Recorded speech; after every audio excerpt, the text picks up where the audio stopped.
This is the KoperCrabb podcast. I'm Cheney Crab. Naveen Copperwise here. Today on the show, we've got our friend John Matos. He is the guitar player of Abiotic, and he just started the Big Shred podcast. How's it going, bro? What's happening, guys? Thanks for having me on. Pretty cool. Did you guys see that I put the intro on a button? Yeah, I did. Word? That's really cool. I need to get on your This is the KoperCrabb podcast. I wasn't paying attention to you when you hit it. I didn't see it. That's funny. It I was sounds just very trying funny. it out today. You need to slide that in there just nonchalantly throughout the podcast. The entire Dude, John, so one thing that this Rodecaster Pro does is it comes with pre-made sounds on it. So the other, yeah, there we go. Oh, damn. What's another?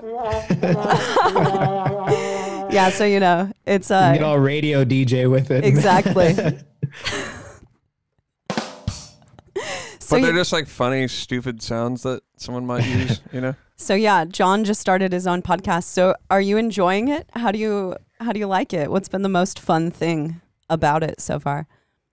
Yeah, I've been really enjoying it. It's super fun. It's been really sick to, I mean, even for example, I had you on, and that was for sure the longest conversation I've had with you, and we've known each other for how long, right? So I think that's probably my favorite part about it is typically, as I'm sure you guys have it's happened to you guys as well, where you're interviewing people that you've known forever, but it's like I see you at shows, or I see you and I'm like running through town and I've got 100 other things to do during that day, so we can catch up for 20 minutes, we can have a beer, we can have a smoke, and then I gotta get onto the stage or I gotta do something. And so being able to really catch up with somebody and just sit and talk has been probably my favorite part about it. And I just did one yesterday with Terrence from Suffocation and Zach from Whitechapel, who had all the good things to say about Naveen. So Yeah. That dude's awesome, for sure. Yeah, that's awesome. I totally agree with you, man, because for instance, we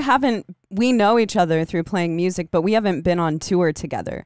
And you go through that thing where we meet all of these people in other bands just through going through towns that each other live in. Like we played one show with Abiotic when our band was starting.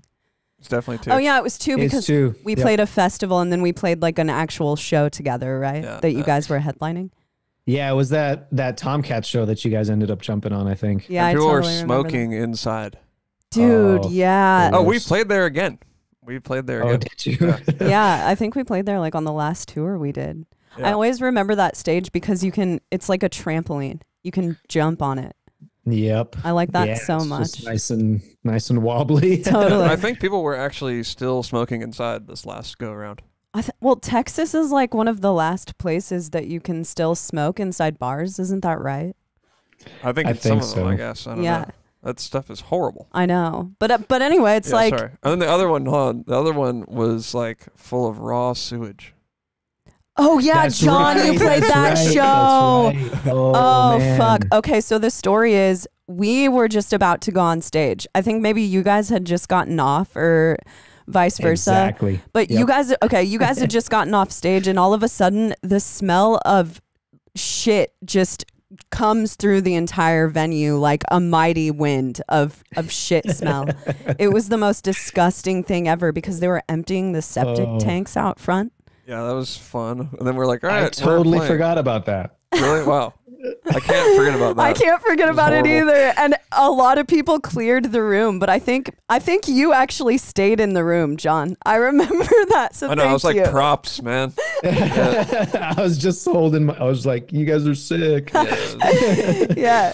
But like I was saying, it's like we know each other, but we haven't really had a conversation together or like a really long conversation because of what you're saying. And unless you are on a tour with people, you don't really get to know other people in the music scene that well. So I totally agree with you that that's like the most awesome part about podcasting. Yeah, it's definitely fun. So you're trying to keep your podcast going for a while, or is this a quarantine only thing? quarantine kind of inspired it, and now I'm falling in love with it, and I definitely want to keep it going and, you know, just see where it takes me really. But yeah, it was inspired by the quarantine and really talking with, you know, people in the scene that we know that had some tours canceled, like you guys, or right, that were trying to push merch and push doing lessons and all that shit. And I don't have too huge of a platform in general, but I figured if I'm fortunate enough to still be working and still be, you know, making a living and shit. So figured if use some of my extra time to help out the homies. And also admittedly, when I'm stressed out, I just put as much on my plate as I possibly can. So I was like, how can I make myself busier? That's funny. I kind of do that too. If I get stressed out, I feel like I need to do more things. Like I'm not doing enough. What is it, like a sense of existential dread or something that makes you want to do that? I guess. I don't know. I think I'm just so used to it. I've been since starting the band and kind of just like, it's go, go, go all the time. You have to, what's the next move we can do to get us to the next level? Or who should I be contacting for this? Or what can I be doing personally that will help give the band a certain kind of foothold? And that has permeated into like my professional career. So outside of music, it's like same thing. What can I be doing to further advance? It's kind of double-edged where you want to be able to be in the moment and enjoy things and really celebrate those wins as they come. But I think I'm just always, for the most part, looking ahead and as soon as I accomplish a goal, how do I set the new one and how do I get there, you know? Nice. So are you, I remember the last time we kind of chatted online, you moved to Boston, right? Yeah. I moved from, so I think it'll be 3 years now that I moved up from Miami. Okay. And you're originally from Miami? Yeah, born and raised. Wow. So similar weather there in Boston to Miami, right? That's oh yeah. Totally. No, dude, like I was so sick of being hot all the time, man. Oh, really? Yeah, I bet. Yeah. And Florida's so fucking humid, man. That's one thing that I love going to Florida. You get that vacation feeling every time you're there, but it's so humid. It's hard to deal with. Yeah, it's sick to vacation, but when you fucking live there all the time, especially, I think I really noticed it when I started touring and I started traveling more, and I was like, oh shit, it's not 95 degrees year round everywhere else. Like I can be hot for a little while and then I can be cold for a little while. And I now, and people here in Massachusetts and New England or whatever, every time I tell them they're from Miami, it's like, well, what the fuck are you doing up here? And like, my wife and I, we really have started to like enjoy the seasons, and it gives you something to look forward to where we never had that, where it's just hot all the time. So now we can enjoy winter, and then we're looking forward to the summers. And then by the time it's summer, we're hot as fuck again. So we're looking forward to the fall, and it's been cool.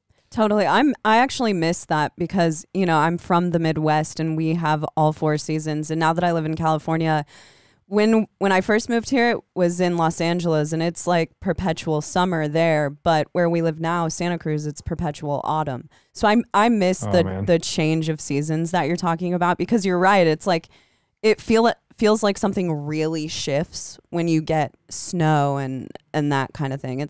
I really liked that, and I miss it. There are also no thunderstorms here, which that really sucks.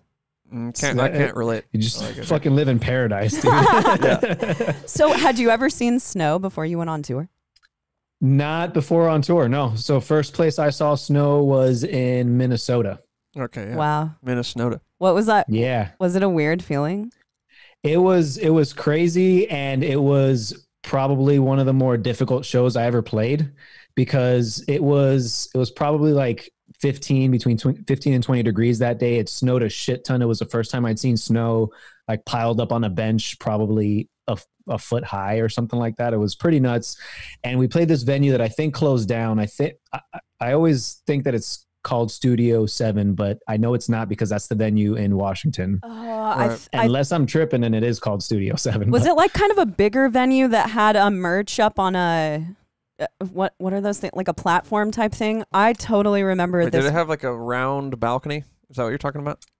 I don't remember the balcony. I do remember the stage was pretty tall. Yeah. And the venue's like, it was like a concrete venue, and it just sticks out to me because that day the heat broke in the venue. So it was a fucking ice box, 15 degrees in that bitch. In Minnesota, that is so fucked up. That's oh my so God. Metal right there. I know. And there were probably like 17 people at the show, so not exactly like body heat keeping people warm. Right, either. yeah. So we're just fucking running around the venue. Everybody's doing push-ups and shit, trying to get warmed up. And shit, I probably would have just left. I know. Fuck this. So was that Abiotic's first tour? I honestly can't remember what tour it was, but it was very early on. So it was probably 2012 or 2013. Damn. So what year did your band start? So I guess we started as a local band 2010, so 2010-ish. Okay. And then we signed with Metal Blade in 2012. Nice. That's rad. Did they just like hear about you over the internet or?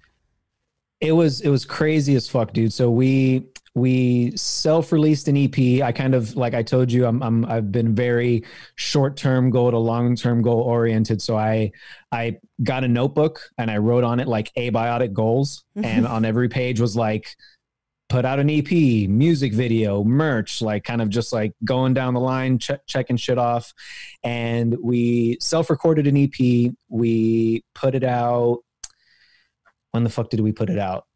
I think September of 2011. Then we dropped a music video, self-released. We spent like $200 on it in January, and it kind of got some internet buzz, I guess. Oh, cool. Had some bands like sharing it around and shit. And then are we talking MySpace or Facebook? It was just finishing MySpace, coming into the Facebook era. Wow, the transition. Yeah, we were like right in the in-between. And I woke up one morning. I remember it was a Saturday morning. I was off from work. Like, I remember the shit like it was yesterday. I just like went to my computer to do some shit. I opened up an email and I just had an email from Metal Blade like, hey, we saw your guys' shit. What are you guys doing? Are you ready to tour? Like, what's going on? Damn. Wow. And you were just like, yeah. I was like, I fucking left my house to go buy a van. I was like, oh shit. Like, were you like jumping up and down the entire way? Oh yeah, dude. I remember calling the boys and just like them obviously fucking not believing me for like an hour. And it was crazy because we were from as long as I can remember, and I got into the music scene in Miami probably like 15 or 16. That wasn't really a thing. It wasn't really like let's go get signed and tour in South Florida. There wasn't like a huge, there was like an okay metal scene. It wasn't huge. Well, Miami proper is not really like a stop on tour. No, never. It's not. Like we've gone Unless there once. You played Churchill's. Yeah, we went there one time. Were you at that show, John? We played there with Whitechapel. It was like this nightclub, and I think it might have been when you had already moved to Boston. Maybe like right after. You guys, was it Grand Central? I don't know. It was a night. All that I remember is it was like an underground, or it was the bottom floor of a nightclub, and people were literally leaving from the night before as we were loading in that day. Shit. Yeah, like thrash. They were so like hungover already and just looked horrible. Yeah, it was crazy. We were like, "Whoa, dude! There's people leaving the club." Yeah, right now. yeah, but no one ever goes to Miami. It's usually Fort Lauderdale if you go to that. In that direction. So was there like a Fort Lauderdale scene that you guys were a part of, or ish? Like, yeah, we kind of made our rounds. That was like the way we started was just doing weekend warrior shit. Like we do Fort Lauderdale, Orlando, Tampa, come back, and then maybe kind of make our way up to like Daytona or Gainesville. And there were it was small, but it was still pretty like tight knit. And we had some pretty sick shows kind of coming up, and it was fun. We played Revolution a couple of times. So we were like special guest on Slaughter for one of the years in Summer Slaughter, and cool. Got to play Revolution. And have you guys played the Culture Room in Fort Lauderdale? I feel like you guys have. We at have. Some point. I think so. We played there on Veil of Maya. Oh, okay. That's the place with the super tall stage, right? Yeah. Okay, yeah, we've played there. I think that actually, maybe you were at this show. Animals played there, and I was on tour with Animals, or I was with Naveen. But I remember seeing you there and seeing Tosin and Hav there. I can't remember what tour it was on or why, but I totally remember that room. Really? That's weird. Yeah. I don't remember that. I think it might have been the Tesseract BT Bam Animals as Leaders tour. Oh, really? Yeah, in like 2011. No, because that went to Sounds Revolution. familiar. Yeah, because John, I've known you since before Entheos was a band, right? Yeah, I think like in passing, like or maybe just like acquaintance. Like we've been in the same room together. Totally, totally. Yeah, I think that actually might have been then. But yeah, that's cool. So did you know Into the Moat at all? Because they're from South Florida. Yeah, actually. So I grew up listening to those guys. I grew up going to the talent farm in Pembroke Pines and watching those guys fucking every chance I could get. And then Awesome. I'd see those guys like walking around at the mall. Yeah. And I ended up taking a guitar lesson with their guitar player. All right, wow. nice. That's Kit? sick. Yeah, Kit. Yeah, he came to his apartment. He came to a show that we did on. I think it was with Dillinger. No, the one before, the one out. Sorry, the last full tour we did. Oh, really? With Rivers of Nile. Oh yeah. He came to a show, hung out. It's kind of cool to see him. But yeah, Animosity went on tour with Into the Moat. Like that was our first tour, like actual tour. No shit. Yeah. Yeah, they were on Metal Blade too. I was like way stoked. That was totally. Rest in that peace. Was back in the day. Know. Yeah, dude. When we added Travis to the band, one of the like reasons that we got him in Entheos was because we saw one video of him like shredding with Into the Moat, and we're like, "Fuck yeah, this guy." That's right. That's right. He did play with Into the Moat. I forgot about that. We were like, he's got baggy jeans. Yeah. He's got. He likes dying fetus. There's this picture of all of them together, and they're all just rocking hella baggy jeans and then a small shirt. Remember that was like the way to go back in the day? I know. Speaking of, John, we were watching a bunch of your music videos, and you used to be a long hair. Yeah, I did, and then I got a fucking job. Well, speaking of everything you're saying, you kind of remind me of myself because we're both really managerial. I can tell. Like everything that you're saying is stuff that I would do. I like focus on what's the next thing and what can the band do next? And so is that like what led you into getting a job at a weed store? Yeah, I think so. I mean, I was and still am like the band dad. So before we had management and all that shit, I was acting as the band manager or whatever, or kind of just like, oh, John will deal with it. And that's kind of how it's been since the beginning. Yeah. And so when we started touring, and obviously I really enjoyed fucking smoking weed, I was like, well, this is sick. And if this would be something I'd want to do if I wasn't doing what I was doing. And then Abiotic went on a hiatus, and I, got a regular job and started working. I was a shift lead at a restaurant. And just talking with my buddy who was the assistant general manager of the restaurant at the time, me and him are still homies, really great guy. And I was just like, shit, dude, like what I'm doing right now for the restaurant, I could do this for a dispensary. Wouldn't be sick. And Florida rather was looking to pass the medical marijuana laws in Florida. So I was even talking with some people about maybe investing and trying to open a dispensary. And then a few months into the restaurant shift leading gig, I kind of got tapped to get a promotion to move up to Boston. So I was like, so is that why you did it? Yeah. I took a promotion at work. Oh, wow. That's awesome. I was going to ask why you moved there. And then I figured it was maybe you met your wife there or something like that. No, yeah. Met my wife in Miami. We just celebrated our 8th wedding anniversary, actually. Yeah, that's awesome, man. Congratulations. How long have you guys been together? It'll be 11 years in October. Damn, hell yeah. Nice. We love long-term relationships. How old are you? Up in here. I'm turning 31 this year. Okay. Oh. Yeah, that's awesome, man. Third of your life. So, what's the name? Are you allowed to say the name of the place that you work? Are you allowed to? Yeah, totally. It's I guess I got to be careful being a representative of the brand, but yeah, right. It's a Mission Dispensary in Worcester. So we are a medical dispensary now. Hopefully we'll be going adult use in the coming months. That's the goal, to be kind of a co-located facility. And I'm like 15 minutes from the Palladium. So it'll be sick. Yeah, I was going to ask you that. So nice. Recreational marijuana is happening in Boston?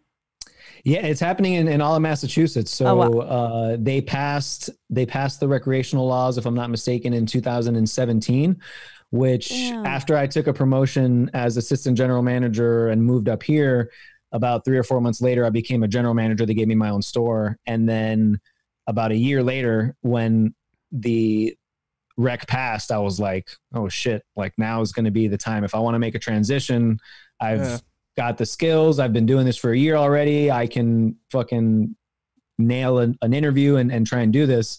And the first place that I applied to is the first place that gave me an interview, and it was Mission. And I was just been super stoked on the company since. Yeah, that's awesome. What's your favorite part about like working at a dispensary?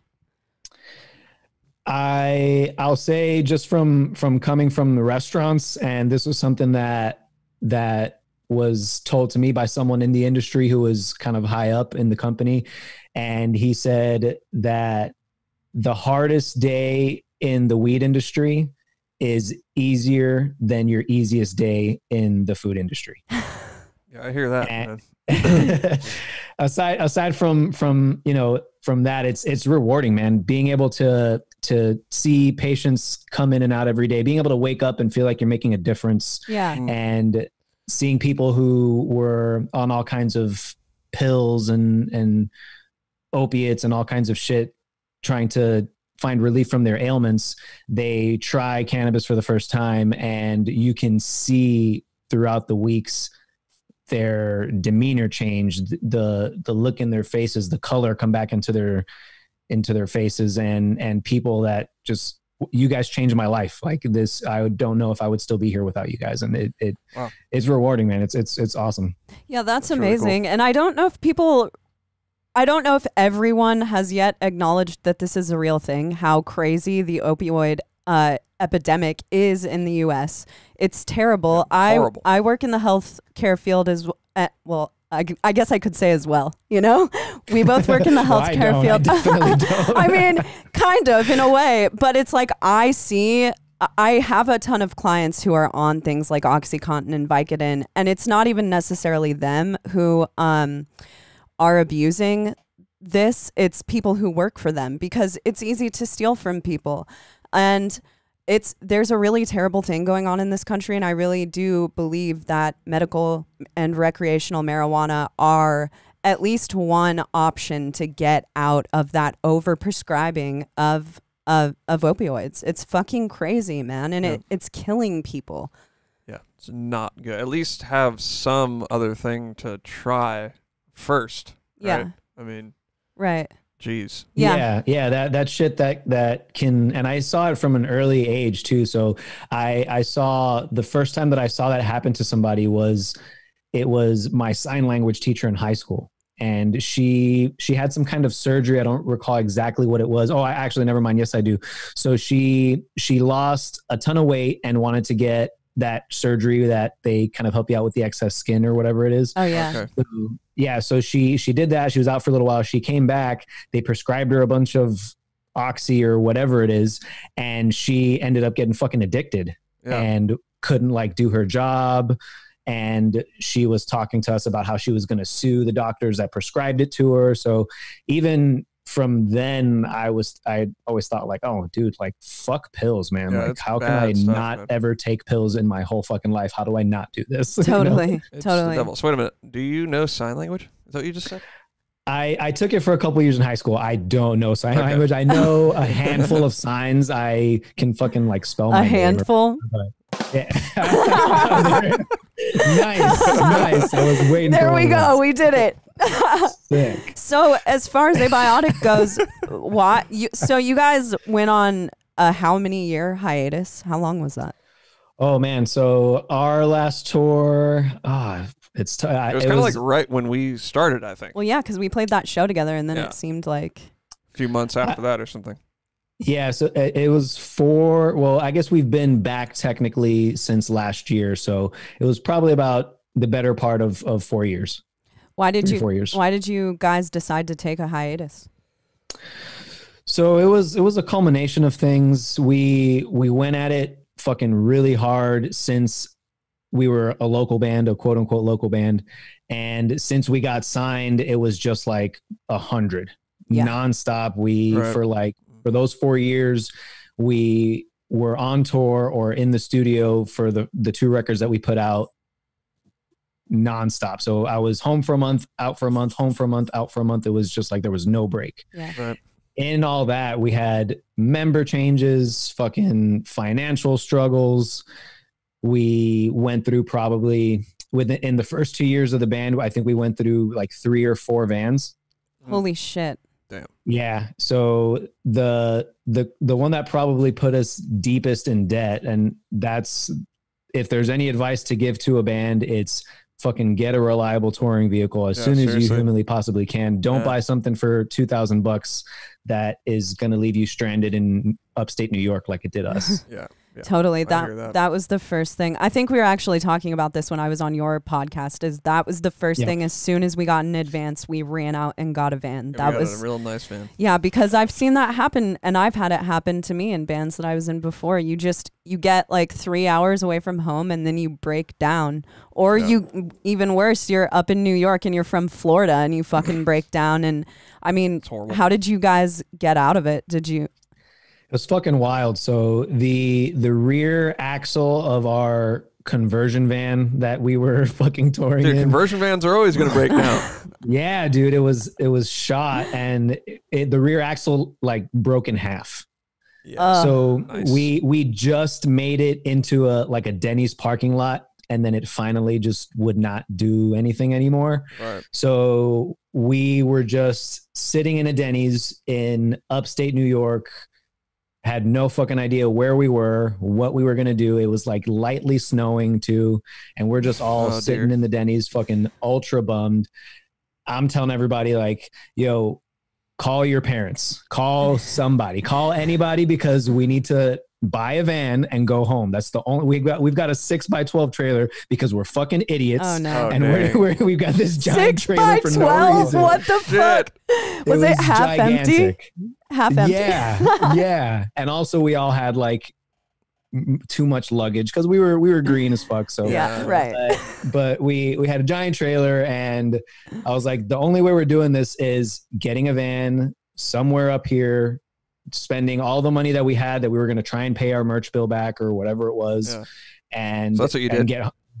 Yeah. So we lucked out real hard. I put out like just an arbitrary Facebook post, like, hey, if there's anybody in between this area and this area, I just like put it on the maps. Like, we're here. Is there anybody that we know who is anywhere near here? And we had these 2 fans reach out to us. They came to the Denny's with a van or like a truck, picked up our trailer, took us back to their house. What are their names? Yeah, can we shout them out? What the fuck? Jared and Travis. I'll never forget. Jared and Travis, you are 2 saviors to the musical world. I'm glad you had those names on deck. I might have been like, I remember their faces. Flashed a picture.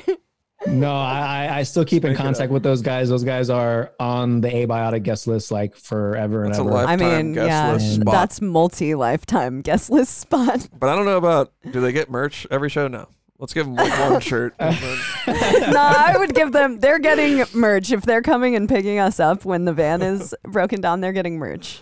They have some OG Abiotic merch from that time too. So I hooked them up absolutely, because they drove us around. They drove us up into the mountains on this dude's property in upstate New York. That it was an acre of property where the dude had 2 houses on it, one for his antiques and one where he lived.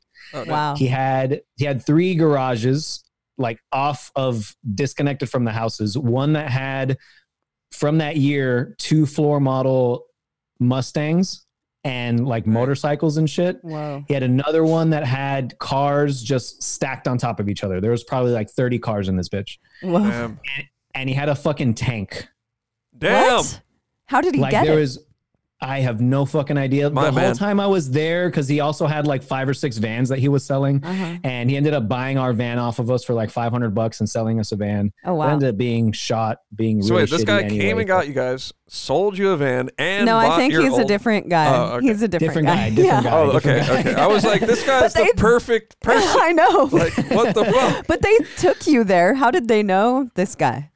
They didn't. We found them on fucking Craigslist when we were looking for vans to buy. This guy was selling some vans, and this guy ended up for like an hour taking us through his whole property, showing us all the shit that he had, showing us his tank, and he had like a World War II Jeep. I mean, it's like you guys were on an episode of American Pickers. Yeah, that's what it felt like. It was fucking crazy, but it's one of the stick out memories from us being on a tour, especially because we bought the van and then probably 15 minutes into the drive back to these dudes' houses, one of the tires blew. Nice. Oh, of course. Nice. That's just the kind of shit that happens on tour, though. And that's that's honestly one of the things. Obviously, those situations kind of suck, but you just get into these weird situations where you're like, I would never be anywhere close to this ever if I wasn't on tour. You know, like that guy with the tank and the 5 vans, like he was out there anyway. I know. You know? But we would have just never heard about him. You know, He's there now doing his thing. I know. I was trying to think of a story that we have like that, but I don't. Do you have any more? What's like the weirdest? Is that the weirdest guy you've met on tour, or is there? Weird. It's pretty weird. The weirdest guy, or just the weirdest situation you've been in on tour? Oh, we've been in some weird situations, man. we've been in some dangerous situations. Us too. In one of the conversion vans that we had, we were driving.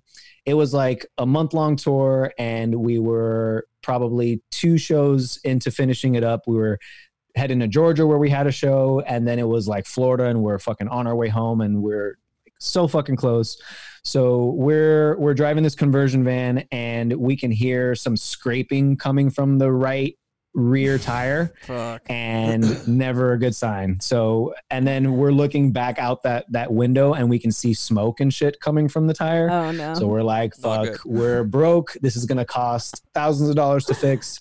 So we take it into like the first mechanic we can find, and it's somewhere in the South. And the guy's just like, oh, I'll fix this for you. Don't worry about it. And we just leave it there, and we're just sitting there like, fuck, how much is it going to cost? Like, how much is it going to cost? We're all fucking stressed out. And he was like, oh no, it was like $95. You're all good. And we're like, really? Oh, fuck yeah. Okay, sick. Yeah. So we take the van, we're hauling some ass again to try and make it to the show. And sure enough, it's still scraping, and there's like lots of smoke coming out of it now. Nice. So we pull over, and we're on this like crowned road. So the road is crowned, and then there's a guardrail to our right, and then past the guardrail, it kind of like really dips into some forest, but it's like like a downward slope. So we all get out, and we look down at the tire, and you can see the brake drum of the tire is glowing red, like lava red. Whoa. So I'm getting down, and I'm trying to take a picture and like to see the smoke, and I take a picture for the smoke. And as soon as I stand up from taking the picture, the tire explodes from the heat. Man. And it was like fucking like Call of Duty, like a flashbang or some shit. Like we all just like, and I start like skidding down that slope, and I hit a tree, and like I hugged the tree. Oh my God. Was your ears were just all fucking ringing, right? Ringing. I'm telling you, I was 5 seconds away from having that tire like explode in my face when I was trying to take that picture. Because that's like really, really loud. Like I've heard. Yeah. I think I've heard a tire like in the distance explode like that, like someone overinflated it or something, like forgot that it was inflating, like at a gas station, and it was like scary. That's Damn, horrifying. It was intense. That's pretty crazy. That's pretty crazy. So then we're trying to like call AAA and all this shit to get the tire replaced or like get the van fixed, whatever we can do. And one guy comes, his jack, because the conversion van is like fucking this far off of the ground. Yeah. The jack that he has can't get it far up off of the ground to be able to take the tire off. So he calls another guy and cannot make the shit up. This guy comes, he's got one leg that's great, and then he's got one leg that is made of carbon fiber. It's a carbon fiber prosthetic leg. All right. And this guy is the sickest guy of all fucking time. Yeah. So he realizes like, okay, this is going to take a while. You guys are trying to get to a show. If you guys hook me up, hopefully I don't get this guy in trouble. It was years ago, but he's like, if you guys hook me up and just tell AAA that I drove you really far, I will put your trailer on my truck, drive you guys to the show. I will drive you guys back, pick up your van, and then take you to a mechanic. just call me when the show's done. He seriously did that? He did that. So we played the show. He came back. He picked us up. The show finished. We were headlining the show. Everyone's standing outside of the venue, and this guy pulls up to pick up our trailer, and we leave the show in a tow truck, dude. Man, that's what I'm talking about right there. I mean, I don't want to be in those situations right now, but that's what you get sometimes. You know, that fucking once in a lifetime memory right there. I know. Yeah, tour is just something that if people haven't been on tour, it's very hard to explain to them what it's like, and properly convey all of the strange shit that goes on every day. Whether it's like encountering someone on the street outside of the venue, someone inside, or situations like this, it's like it's a different world, a different life. So then you go to Boston, and then you start to miss the band, or what? So I started kind of working on my own music at home. I was never really a like engineer of sorts. Like that was always super daunting to me. So before I left Miami, I had a buddy who was kind of showing me the ropes on how to just do my own demos and really just like record myself and shit. Oh, yeah. So by the time I got up to Boston, I was still playing guitar a ton and just missing the music. So I started kind of taking a stab at recording some of my own solo shit and still keeping contact with the guys and stuff. And I was putting out little snippets of music, and Travis, our old vocalist, hit me up and he was like, dude, let's just we have some material. You're obviously working on shit. Like, let's just do another album. We don't really have to do anything. We can just put the music out if we want, and let's just do it. And I thought about it. I mulled it over, and I was like, you know what? Like, yeah, let's do this shit. I'll start writing it, and we'll just kind of see where it goes from there. And then I hit up our old guitar player, Matt, who was kind of in his own thing at the time. And at first he wasn't really about it. I sent him some of the material and kind of showed him like, we still have a little bit of a following. There's still people that are interested in us kind of doing some shit. Mm-hmm. So he jumped back on board after a little bit of arm twisting. And then I met Killian, who plays for Scale the Summit, and he's in a ton of fucking bands too. I think he played for Felix Martin, right? Yeah. Didn't he play for Sarah Longfield too? I think maybe they did a tour. I'm not sure. They definitely did a tour together. I don't know if he was playing in her band. Oh, okay. Word. He played with Angel Vivaldi, I think, on a tour. He's done a fair amount of shit, and everybody in the Boston music scene is very they know each other. Okay. So he lives there or what? He lives in Boston or north of Boston, but just outside the city. Yeah, actually, I remember we met Killian on the Contortionist tour that we did in Boston because, specifically. Nice. Because he was homies I ended with up Evan. at the restaurant hiring a guy who was an engineer also. He's in this band called Myth of I, who's actually signed to the same label we are now, Artisan Era. And he knew Killian. I was tracking one of my solo songs, and he was like, "Oh, let's see if Killian will do the bass." And Killian played the bass on the track, and then I was like, "Yo, dude, I don't know if you have ever heard of Abiotic, but I can show you some of our shit, and if you're down to play bass, like we need a bass player." And we're a really bass-driven band, and that I knew was going to be the biggest shoes that we had to fill in the band if I was trying to kind of piece this shit back together, because our bass sound, I feel like, was pretty recognizable. And honestly, at every fucking show, I just got asked if I was the bass player. So pretty much all of us did. Honestly, it was just like, anytime somebody came up to us like, "Oh, that was pretty cool. Your bass player though." It was every fucking conversation. Boy, can we relate to that one. All right. Well, so I saw Killian play and I was like, fuck yeah, like this is the guy that can fill those shoes. Yeah, we watched you and him playing at NAMM. Oh, that was a rough one. Yeah, that's... I didn't think it was rough. Yeah, I didn't see that rough. Yeah, no. Did you get NAMM hands or something, or what? I got NAMM hands. That was the first performance I'd done in a long time, too. Yeah. Oh, fuck. So we hadn't played any shows or anything. And that was my first time performing in front of people again. So I was probably a little and it's jittery. NAMM, which is like horrible, worst place. Exactly. Were there people in that room that you were in? I couldn't tell. Yeah, there was a like packed out or anything, but that was Korg, right? Yeah, it was Korg. I'm pretty sure it was either right before us or right after us. Fucking Jordan Rudess from Dream Theater played in there. Wow, I think we actually just missed you because we were right over. Someone was playing after Jordan Rudess that we went over to see. Yeah, Kaz Rodriguez was playing right when you were playing, and that's why we were gonna go watch that. And then I was like, "Oh shit, it's Kaz Rodriguez." Sorry, man. And then I watched that. no worries, dude. There's like a drummer. I'm glad you didn't watch it. So. Well, we watched it on television, on YouTube, and everyone can see it there. That's the thing about NAMM, though. I haven't played there, but from any friend who has played there, it just seems so nerve-wracking because everyone is paying attention to you. If you've got a little crowd, you're going to get a big crowd because everyone kind of gathers around you, and it's really quiet in NAMM. Yeah, you can't, like when you play a live show, you're like, well, it's so loud that it's not going to matter. You know, like you just kind of, you're like, well, I'm playing like super loud music, so fuck, doesn't really matter there. Like you don't get to sort of like hide in that loud sonic space. I watched you play at NAMM, Naveen, actually. So not this last NAMM, but I think it was probably 2 or 3 years before the one that you guys are talking about, and I saw you play at the Tama booth. Okay, was it with Frank?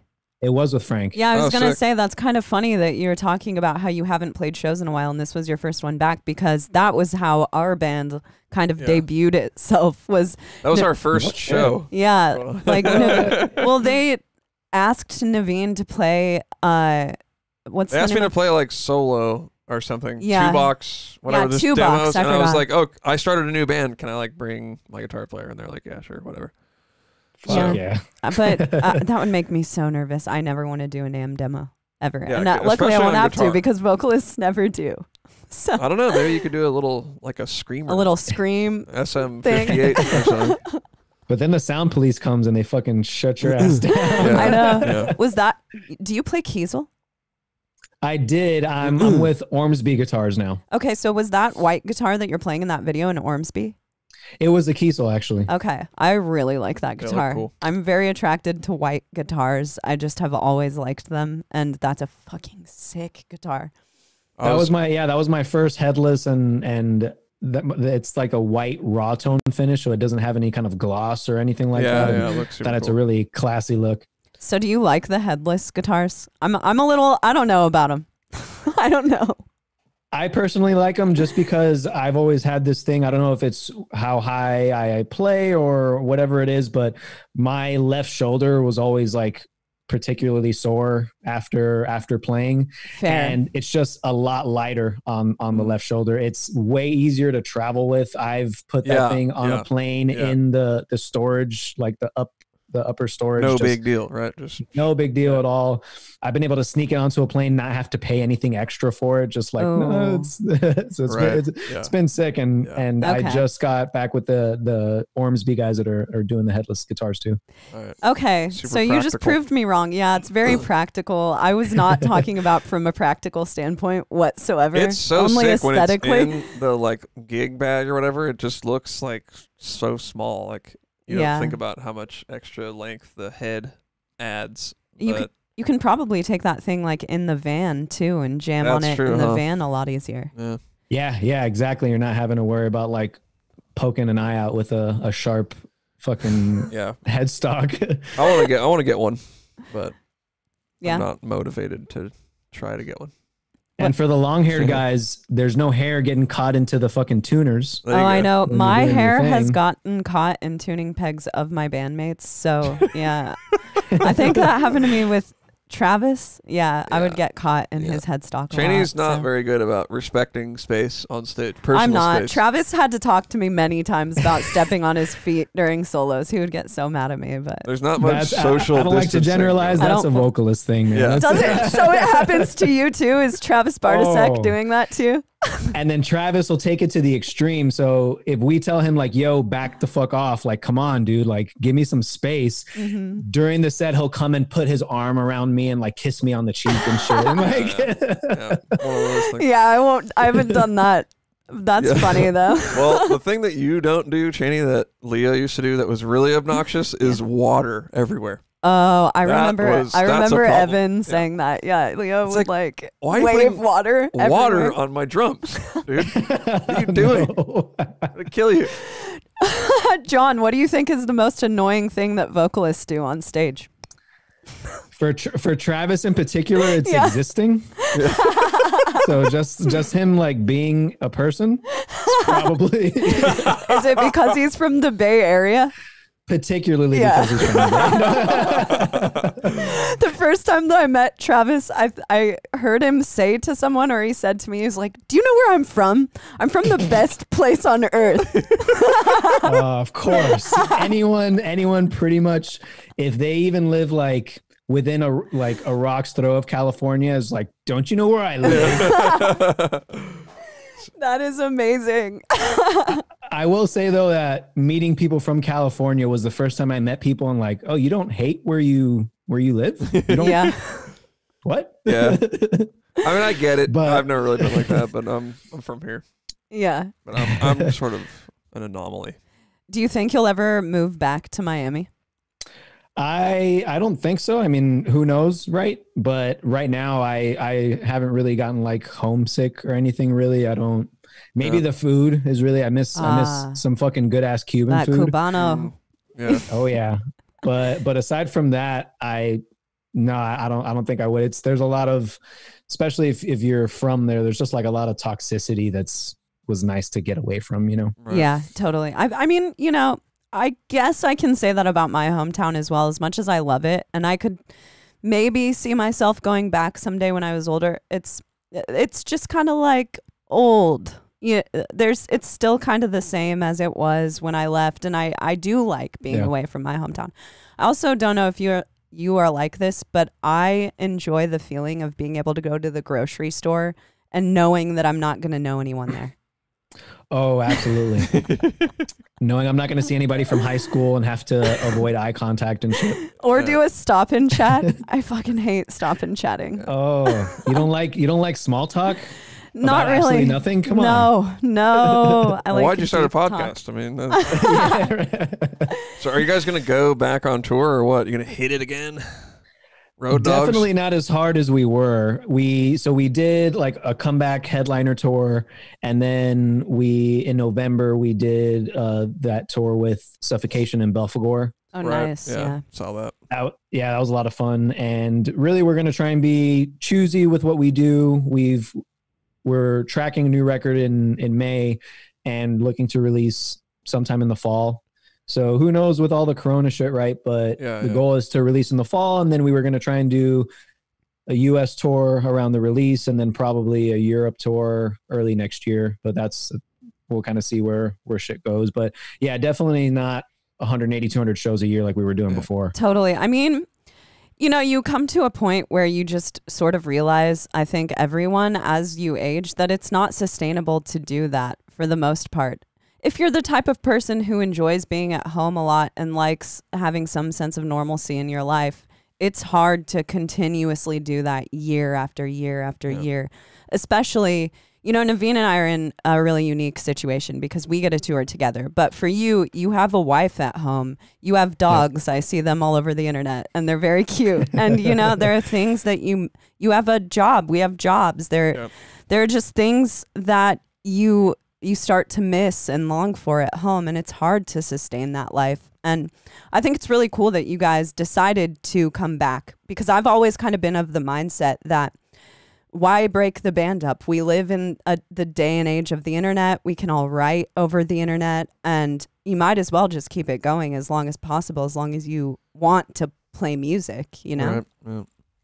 Yeah, absolutely. And definitely agree in regards to those being the most difficult things about going on tour and being away from the things that you love and the people that you love. Certainly the most difficult part, even outside of the monetary struggles, if you will. Totally. Because even if you are doing it that often, if you're not making the amount of money, there's essentially a minimum amount of money your band can get paid for you to actually be able to sustain it, so that it's paying your bills. Right. Totally. Otherwise, you got to figure something else out, because you're then investing money into your business, and you can only invest money into your business for so long before you see a return on that investment. And that's kind of, it's essentially in a nutshell what happened to us. Yeah. Which happens to a lot.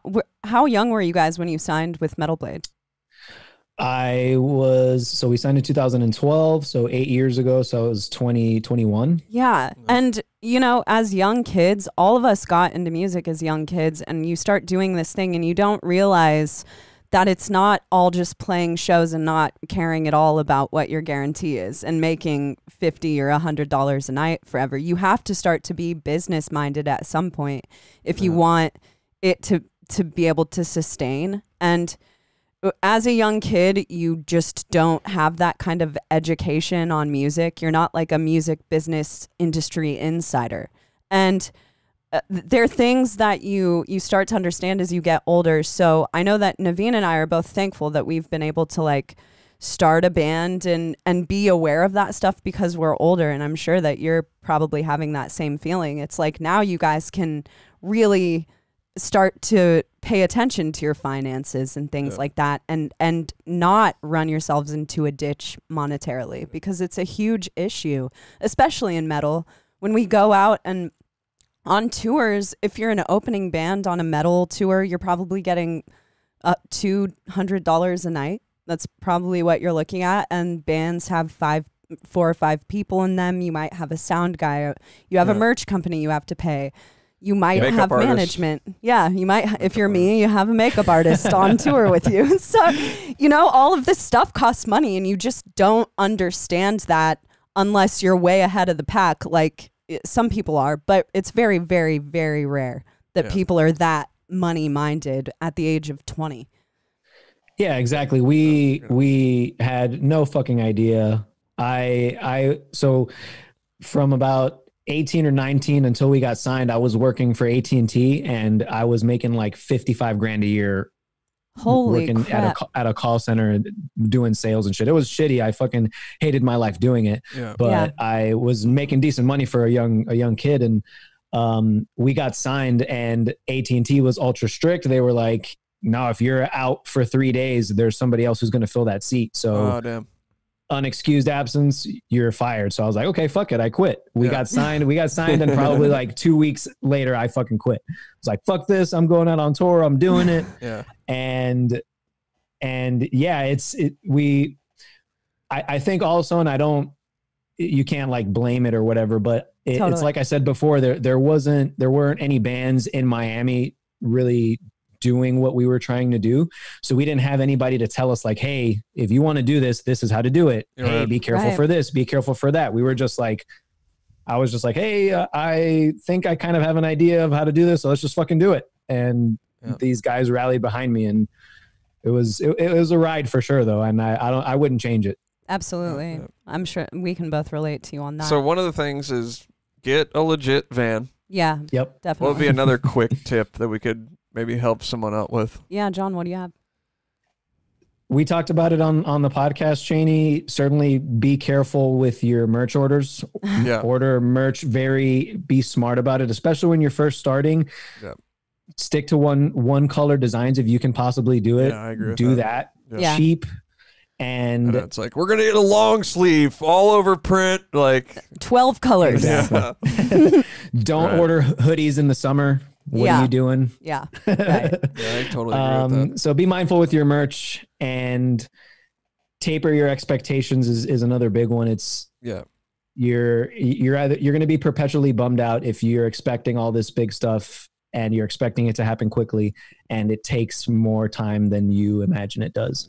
So I know you guys have said it, and I've heard you guys on the podcast talk about it, but it's just, and I'm relearning that after bringing the band back together, which is just like, keep doing it in any way, form, or fashion. Just fucking keep doing it. Absolutely. It's really what it's about right there. And I mean, there's not like a magic bullet, but you can just kind of be, like you said, realistic.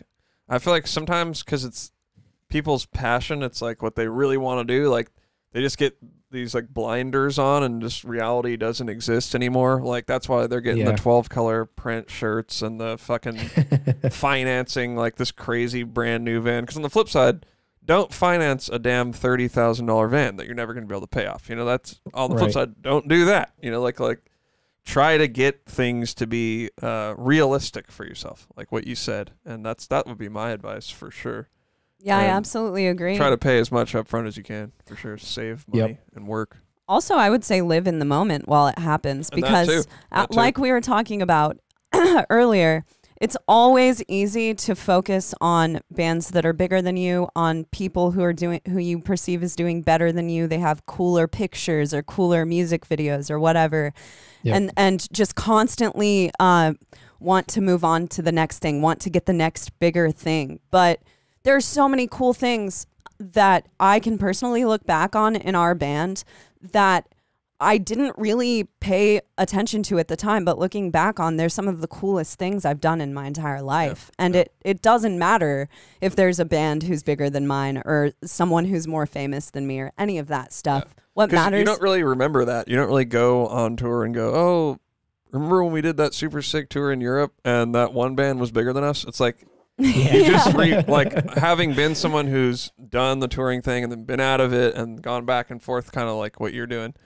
Yeah, like, that's not what you remember. You remember like, damn, I should have just went ahead and like smelled the roses when I was there. You know, I've felt that way for sure at times. Totally. And you know, you put yourself in a position, you guys now are a band again, and it's like you can do things in a different way. Do you feel like you have a new perspective on how to go about it? Absolutely. Yeah. I think doing it on our own terms, doing it on our terms now is the big thing, where I don't want to say we don't take it seriously. We definitely take it seriously, but it's not as, I guess the better way, I don't have a better way to put it, but it's not as like life and death if like we're not doing it right. If we don't do this tour, that's it, man. Like, like all of our eggs are not in one basket. It's not like every single decision we make is like a make or break for our musical career. Like there's not that. It can still be stressful, but I was way more stressed out during those times because, especially the position that I had in the band, I just felt very responsible of just like, if shit doesn't work out, it's kind of on me. Mm-hmm. If these guys, I've got 4 other guys' dreams in my hands. If shit is not panning out the way it's supposed to, their dreams are getting crushed because of something I probably did. So I took a lot of that on, and I'm trying to work on not taking so much of that on, and now we've got a team and all that good stuff, and I think now, because we can be more choosy with things, I don't have that pressure on me of if this doesn't do well, it's my fault or whatever. Totally. So what led you guys to sign to Artisan? So we were doing some shopping. We put out that single Emerald, and we self-released that, and we were just really trying to decide if we wanted to self-release the next record, if we wanted to put it out on a label, and just talking with our management ended up being Artisan was the right choice for us. And they're really one of the sicker, like, up and coming labels I've seen. They've got a ton of sick bands on there. They are run by the guys from Inferi. Mm-hmm. So it's Malcolm, and which you guys obviously know Malcolm. Yeah. Malcolm used to play in our band. Yeah, exactly. Malcolm and Mike. And I thought it was cool that guys that are in a fucking band run the label. Yeah. And so they know the struggles, they know what we're going through. They're going to be more transparent, more available than maybe some other folks in labels would be. And also they put out some super sick fucking vinyl. So I'm way stoked, because Metal Blade would just refuse to put out vinyl for us. So I was like, okay, well, we're going to put out a shitload of vinyl whenever we do come back. Are you guys going to put out like a sick splatter vinyl? Multicolored? Yeah. Hell yeah, man. We'll probably do some variants too, so there'll be a few. Awesome. So this is going to be your first vinyl release ever? The first vinyl release ever, and I'm just like so fucking stoked, because I bought a record player not too long ago, and I've been just like dying to have something tangible of ours to put in there. I totally feel that. Yeah. We didn't have a vinyl printed or pressed until Dark Future, and just holding it, and it's like a purple splatter vinyl. I'm so much more proud of it than any CD we've put out, because it's a piece of art. It's something like that you can hold and just like behold. It's really cool. And it's almost, to me, the way that album art is meant to be presented. Totally.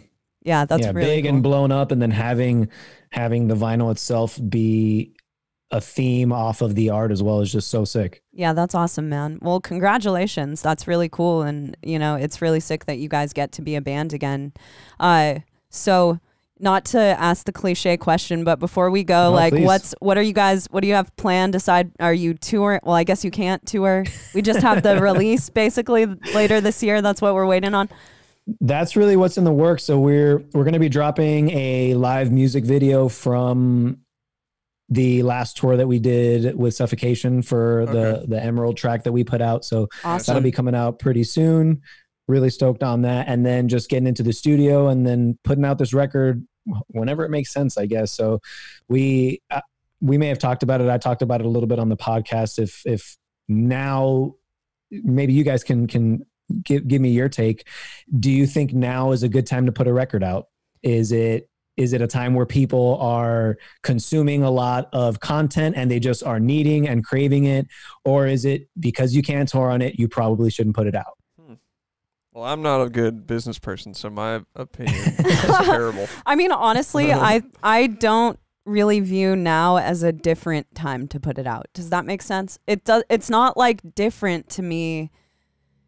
I guess that it would make sense because the thing is in the industry is that you always want to be on the road when you put your record out. And yes, I guess that does get it out to some people who wouldn't hear it, but a large percentage of people are on the internet and they're going to hear it regardless. We just put a song out at the beginning of this whole shelter in place thing, and it's done better than any of the other singles that we've put out that way. Nice. So I mean, I guess we can't say that we sold a bunch of like physical copies of it. Yeah, but right.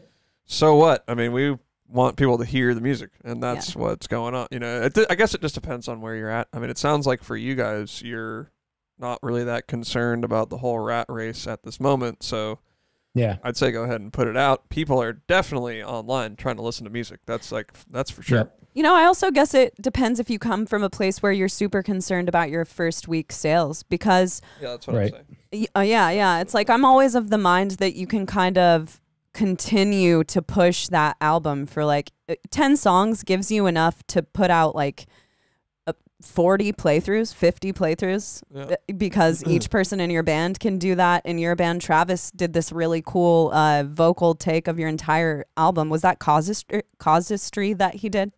Casuistry, it was fucking wild that he did that. He just kind of sprung that on us, and I was just like, I was honestly impressed. That's pretty legit. I did not know you could do that, dude. I think it's impressive too. I watched that whole thing, and he did a really good one take video of that I'll probably link in this description. That's really sick. But you can continuously push content, that album. For sure.